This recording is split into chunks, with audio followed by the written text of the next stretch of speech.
Se le terminó la piña a los prianistas. ¿Qué es lo que pasa con los amparos en un proceso electoral? No proceden, porque ¿quién es, de acuerdo con la Constitución? Con una nueva postura, Claudio Laporte, pues hace un llamado a los empresarios mexicanos. ¿Cómo están, familia de Nota del Cambio? Hoy estamos a jueves 23 de enero de 2025.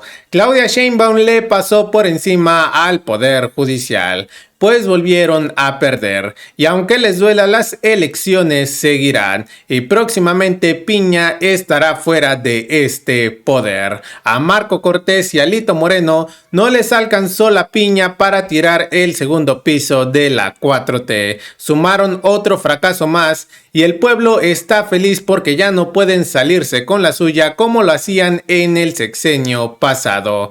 Claudio X González está en la lona. Y bueno, familia, antes de iniciar, los invito a que me ayuden con su like y compartan este video para que más personas se informen. Y sin más comentarios, vamos con esta información.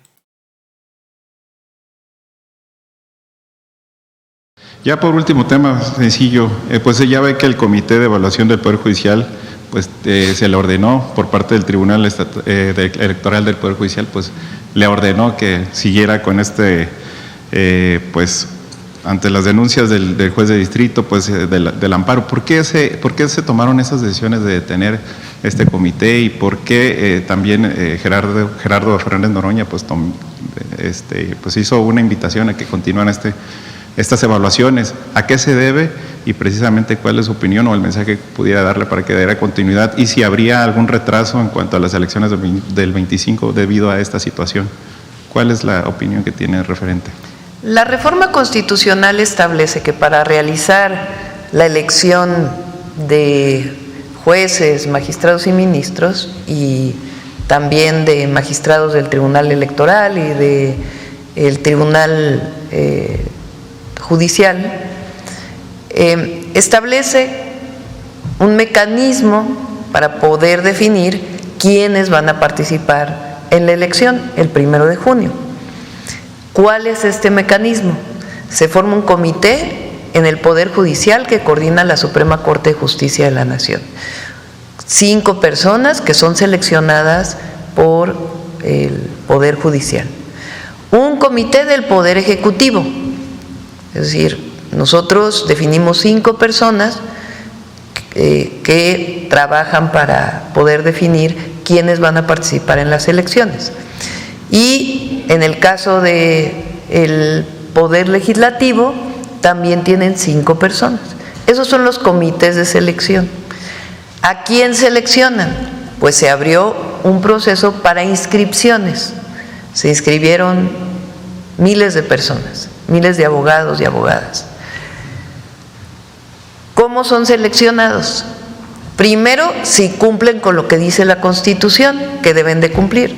Deben de tener al menos 8 de promedio en la carrera, deben de presentar cartas de recomendación, deben escribir un ensayo y algunos otros temas. Entonces, la primera selección es, te inscribiste, tenías 7 de promedio, pues no pasas al siguiente proceso. Te inscribiste pero no presentaste tus cartas de recomendación, pues no pasas a la siguiente fase. Eso fue lo primero que hicieron y publicaron. Ahí hubo un periodo de reconsideración porque hubo personas que dijeron, no, yo sí lo entregué, aquí está. Y entonces, pues como en cualquier persona, pues hay que darle su espacio para su reclamo, digamos. Y entonces ahí se define una lista final. Después de ahí, ¿qué ocurre? Hay entrevistas, que si ustedes se fijan, pues han estado entrevistas en todos los lugares. Bueno, ¿qué pasó con el Comité del Poder Judicial? Dejó de funcionar. Recibieron, hicieron una selección y mientras estaban en ese proceso, de pronto dijeron, ya no funcionamos, ya cerramos el proceso. ¿Por qué? Porque dicen que hubo amparos. Ahora, ¿qué es lo que pasa con los amparos en un proceso electoral? No proceden.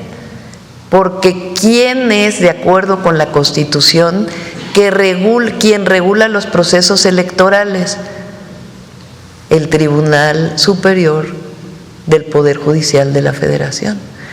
El único tema en donde la Corte no es el máximo poder en términos de una controversia, de un amparo, de un juicio, es el electoral. Okay. Entonces, llevaban ya algún tiempo sin funcionar.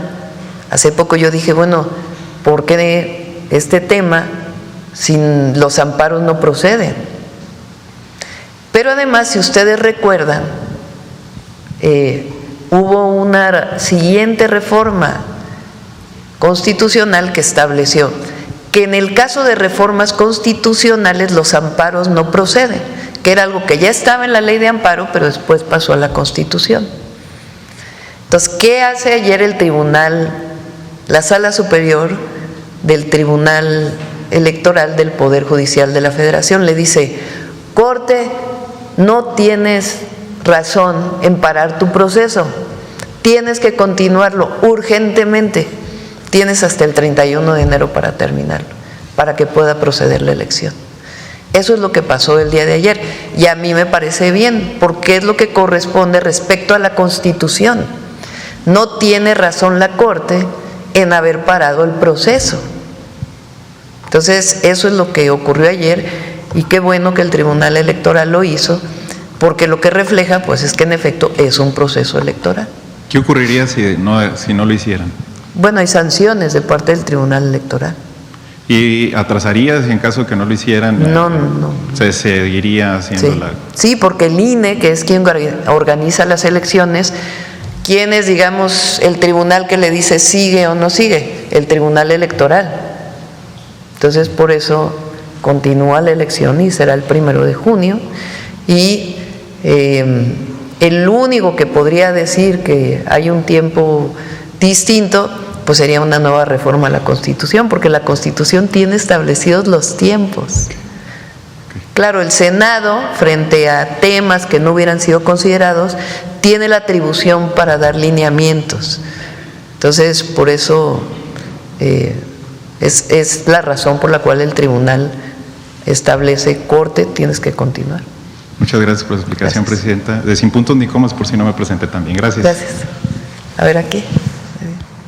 Como segunda pregunta, Presidenta, Claudio X González Laporte ha llamado la atención por ser uno de los principales detractores del gobierno del expresidente Andrés Manuel López Obrador, junto con su hijo Claudio X González, de quien recordamos que encabezó el movimiento de la Marea Rosa de cara a las elecciones de 2 de junio del 2024. Claudio Laporte me concedió una entrevista y me llama la atención de sus declaraciones al expresar que el Plan México es la clave para renegociar el TECMEC y para enfrentar ahora al presidente Donald Trump.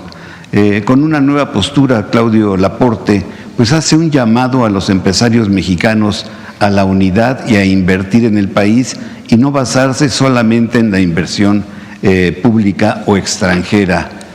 Por ello me permito preguntarle, Presidenta, ¿qué opinión le merece esta nueva actitud de este empresario llamando a la unidad y si cree que estos llamados, estas declaraciones son auténticas? Y en este mismo sentido, si considera que el Plan México es la clave para la renegociación del Tratado de Libre Comercio y para enfrentar a Donald Trump, y si pues el Plan México será nuestra tabla de salvación para evitar una arancelaria. Cuando estuve en campaña y ya como presidenta constitucional, como presidenta electa y constitucional, siempre planteé que hay diferencias en México con unas y otras personas. Eso es la democracia.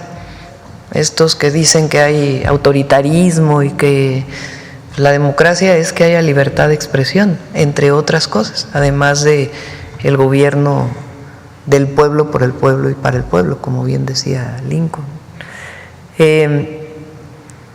Entonces hay libertad de expresión y habrá cosas en las que no estemos de acuerdo, pero hay cosas en las que sí. Entonces, en este caso, pues este empresario estuvo en la reunión, participó, es parte de del grupo se llama, antes se llamaba Nombres de Negocios, ahora se llama Consejo Mexicano de Negocios, en el que me invitaron a dar una plática hace unos meses, asistí ya como presidenta constitucional, les platiqué hacia dónde iba el Plan México, y es una propuesta integral que tiene como base el bienestar del pueblo de México y la nación. Entonces, no es un plan para enfrentar al presidente Trump, no es un plan para coyuntural, es un plan para México en el largo plazo incluso, no solo para el sexenio, que tiene como objetivo no solo el crecimiento económico, porque el PIB a veces no refleja el bienestar o los salarios de las y los trabajadores, sino que tiene como objetivo el desarrollo equitativo y sustentable, le llamo yo, del país. Entonces, que se fomente la producción en México. ¿De qué sectores? Pues muchos en los donde importamos. Decían, bueno, es que están planeando que van a dejar de importar productos de China porque ahora es la coyuntura de Estados Unidos y la competencia con China. No, no es por eso.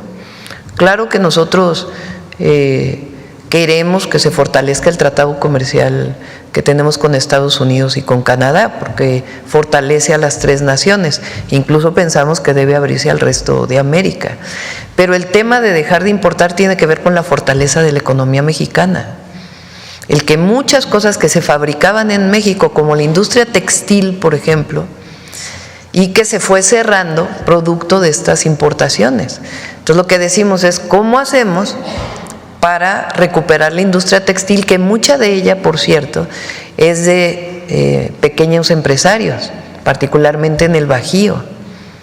Entonces, tiene que ver con esos sectores y con también la innovación que preguntaba la compañera hace un rato. ¿Por qué estamos planteando que haya producción de semiconductores y diseño de semiconductores en México? Pues porque, ¿por qué no? Si eso nos fortalece. ¿Por qué estamos planteando el auto, que por cierto sí se dice Olinía? ¿Por qué lo estamos planeando?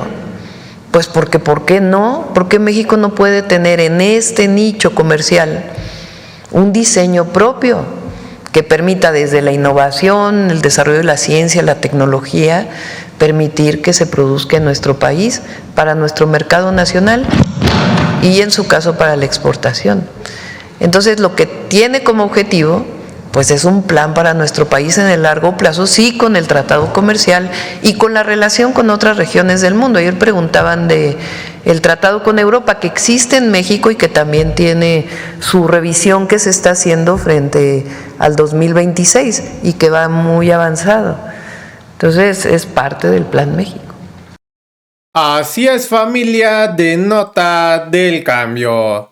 ¿Qué opinan de las respuestas que dio nuestra presidenta? La oposición ha perdido casi todo. La mayoría de los ministros no estaban al servicio del pueblo. Y es un hecho que a ellos y al prianismo no les gusta la democracia. Creen que estaban por encima de todo y que los mexicanos no estamos listos para elegir a los jueces, magistrados y ministros.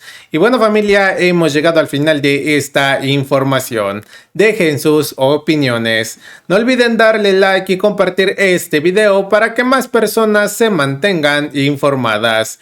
Y si eres nuevo en el canal, no olvides suscribirte y activar la campanita de notificaciones. Esto es Nota del Cambio, tu canal informativo.